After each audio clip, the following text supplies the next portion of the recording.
प्रेम शिकवलं. या महाराष्ट्राच्या मातीला खऱ्या अर्थानं तो धडा शिकवला. राज्याभिषेक सोहळा झाला माझ्या राजाचा रायगडावरती. 32 मन सोन्याचं सिंहासन उभा केलं. डोक्यावरती सोन्याचा शिरतोप घातलाय माझ्या राजाच्या. 33 कोटी देवदेवतांनी पुष्पवृष्टी करावी रायगडावरती.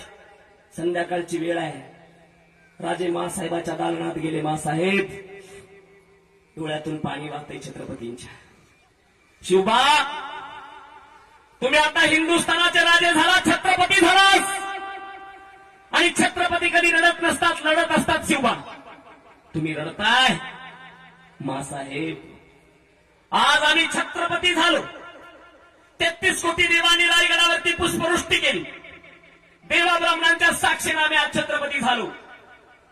32 मन सोन्याचं सिंहासन उभारलं. डोक्यावरती शिरतोप घातला सोन्याचा. पण मासाहेब हे सगळं पाहण्यासाठी आमचे आबासाहेब आणि तुमच्या कपाळाचं कुंकू जर जिवंत असतं तर याच्यापेक्षा मोठा आनंद कुठला झाला असता. आणि या महाराष्ट्राच्या मातीला बाप म्हणजे काय असतो सांगितलं माझ्या छत्रपती शिवाजीराजांनी. या महाराष्ट्राच्या मातीला सांगितलं आई म्हणजे काय असते. आणि म्हणून सांगतो महाराज संपलाय माझं